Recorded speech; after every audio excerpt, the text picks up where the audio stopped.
The International Olympic Committee has come out in favour of allowing Russian and Belarusian athletes to continue to participate in international competitions. That's an about-face from their position last year after Russia invaded Ukraine. But the IOC has also recommended conditions for those athletes' participation. Among them, they would only be allowed to compete as individuals under a neutral flag rather than as part of a team. Members of the military would also be excluded. Russian athletes taking part in the delayed Tokyo Olympics. The next Summer Games will be in Paris in 2024. The International Olympic Committee has now recommended that Russians should not be banned from competing in international events due to Russia's war on Ukraine. But it does want to ban athletes from Russia and Belarus who actively support the war. Sport and the Olympic Games can set an example for a world where everyone respects the same rules and one another. They can inspire us to solve problems by building bridges, leading to better understanding among people. Thomas Bach added that a final decision would be made at the appropriate time, but his current recommendation has already prompted negative responses, including from Germany's Interior Minister. Anyone who allows warmongering Russia to exploit international competitions for its propaganda is damaging the Olympic idea of peace and international understanding. The decision on Russian-Belarusian participation in Olympic sports now rests with the individual sports federations. Fencing's governing world body, for example, is in favor.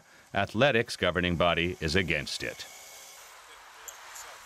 Well, sports journalist Hajo Zeppelt can tell us more about this decision. Welcome to DW. So the IOC's recommendation is that sports associations should now allow athletes to compete in international competitions. Do we know if that includes the Paris Olympics? It might be at the very end, because there are now qualifying tournaments starting now in the next couple of months. There will be a lot of them all around the globe. And that means at the very end, if Russians will be allowed to be part of the qualifying tournaments of all these events, then it's obvious that maybe in spring 2024, they have their qualifying status, so they would be allowed to compete at the Paris Olympics, and nobody in the sports world, I think, would dare to tell them, no, you cannot compete at the Paris Olympics. So it's very clear the strategy of Thomas Bach and the IOC. They want to give the Russians the possibility to be part of the Olympic Games in Paris. So how are sporting bodies supposed to decide whether athletes have actively supported the war? To be honest, that simply doesn't work. Everything what we experience here, what we see, is a charade. It's a shame for the world of sports, because everybody knows that you cannot understand, you cannot know if a Russian athlete is supporting the war or not. Maybe he will be silent, he will not speak about it. Does that mean that he's not supporting the war?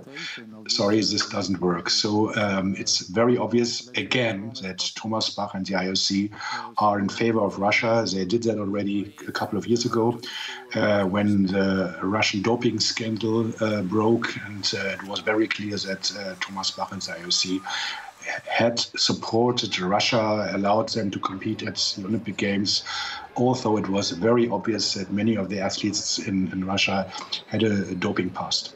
Right. So, just to be clear, you think that that Thomas Bach and the IOC, they are actively supporting Russia rather than just trying not to take a side?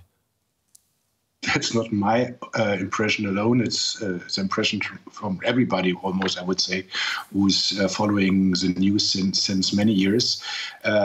Sometimes I ask the question, how many skeletons are in the basement of the Kremlin in Russia, IOC skeletons, because you cannot understand how obvious, how clear it is that Thomas Bach and also other IOC presidents in the past, for example, Juan Antonio Samaranch from Spain, have been always supporting Russia. Russia has a very, very big influence in international sports. There are many officials working on behalf of international federations. They have big influence in sports, and So I really see a very big conflict of interest here in the current situation in the world of sports, and there are many who are against this decision. So I can imagine that there will be a big discussion coming up soon. Right, that's very clear. Thank you so much for sharing your insights with us. Sports journalist Hajo Seppelt. Thank you.